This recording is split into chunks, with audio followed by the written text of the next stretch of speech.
আমেরিকার নিউ জার্সিতে যখন ইতিহাস গড়ে বিশ্ব চ্যাম্পিয়ন হলো স্পেন, তখন 1000 কিলোমিটার দূরের যুদ্ধবিধ্বস্ত গাজাও যেন আনন্দে রূপ নিল এক খণ্ডে স্পেনে।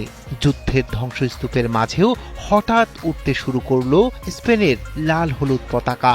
ক্ষুধা, বোমা আর মৃত্যুর ছায়া পেরিয়ে হাজারো কণ্ঠে ধ্বনিত হলো একটাই নাম, লামিনে ইয়ামাল। বিশ্বকাপের ফাইনালে স্পেনের প্রতিটি আক্রমণের সঙ্গে যেন কেঁপে উঠছিল গাজার হৃদস্পন্দনও। কিন্তু কেন স্পেনের প্রতি ভালোবাসা আর আর্জেন্টিনার প্রতি ঘৃণা? এর গভীরে লুকিয়ে আছে ফিলিস্তিনের প্রতি স্পেনের রাজনৈতিক ও মানবিক অবস্থান আর ইসরায়েলের প্রতি আর্জেন্টিনার আকুণ্ঠ সমর্থন।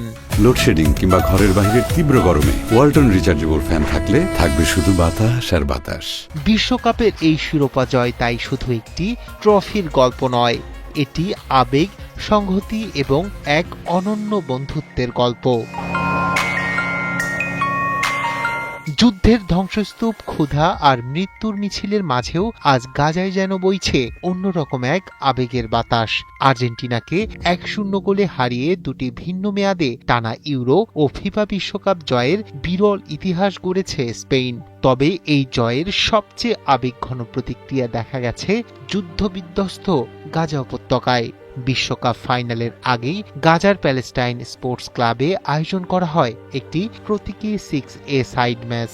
একদল খেলেছে ফিলিস্তিনের জাতীয় রঙের জার্সি পরে, আরেক দল নেমেছে স্পেনের জার্সিতে। মাঠের চারদিকে পাশাপাশি উঠছে ফিলিস্তিন ও স্পেনের পতাকা। স্পষ্ট বার্তা, যারা কঠিন সময়ে ফিলিস্তিনের পাশে দাঁড়িয়েছে তাদের প্রতি এই ভালোবাসা। 2023 সালের অক্টোবরে যুদ্ধ শুরুর পর এটি ছিল গাজা থেকে লাইভ সম্প্রচার হওয়া প্রথম ফুটবল ম্যাচ। ধ্বংসস্তূপের মাঝখানে সবুজ ঘাসের সেই মাঠ যেন প্রমাণ করেছে যুদ্ধ মানুষের স্বপ্নকে পুরোপুরি থামিয়ে দিতে পারে না। গাজাবাসীর এই সমর্থনের পিছনে রয়েছে স্পেনের রাজনৈতিক অবস্থানও। 2024 সালের মে মাসে আনুষ্ঠানিকভাবে ফিলিস্তিন রাষ্ট্রকে স্বীকৃতি দেয় স্পেন সরকার। প্রধানমন্ত্রী পেদ্রো সানচেজ তখন বলেছিলেন, 2 রাষ্ট্রভিত্তিক শান্তিপূর্ণ সমাধান এবং গাজার মানবিক সংকট মোকাবিলার প্রচেষ্টাকে এগিয়ে নিতে এই সিদ্ধান্ত। শুধু সরকার নয়, স্পেন জাতীয় দলের কয়েকজন তারকাও ফিলিস্তিনিদের হৃদয়ে জায়গা করে নিয়েছেন। বিশেষ করে তরুণ বিস্ময় লামিনে ইয়ামাল। গাজার অসংখ্য তরুণের কাছে তিনি এখন শুধু একজন ফুটবলার নয়, বরং আশার প্রতীক। তার ফুটবল, তার ব্যক্তিত্ব এবং ফিলিস্তিনের প্রতি স্পেনের অবস্থান মিলিয়ে ইয়ামালের জনপ্রিয়তা এখন গাজায় আকাশ ছোঁয়া। স্পেনের সমাজতান্ত্রিক প্রধানমন্ত্রী পেদ্রো সানচেজ যেখানে ইউরোপে ফিলিস্তিনের অধিকার, অন্তর্ভুক্তি এবং বামপন্থী মতাদর্শের সবচেয়ে সোচ্চার কণ্ঠস্বর, ঠিক তার বিপরীতে আর্জেন্টিনার প্রধানমন্ত্রী হাভিয়ের মিলেই। আর্জেন্টিনার এই উগ্র ডানপন্থী রাজনৈতিক হাওয়া ফুটবল মাঠেও প্রভাব ফেলেছে।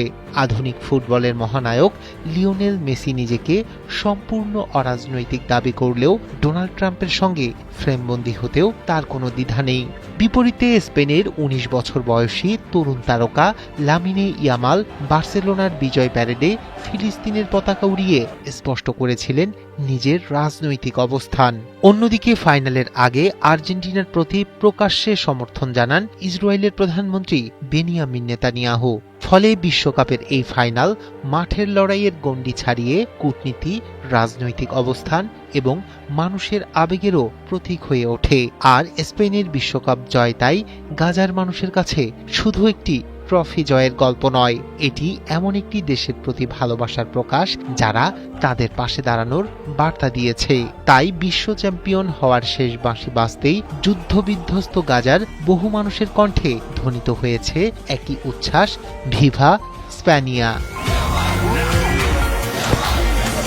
রায়হান কবির, শুভ্র, ৭১।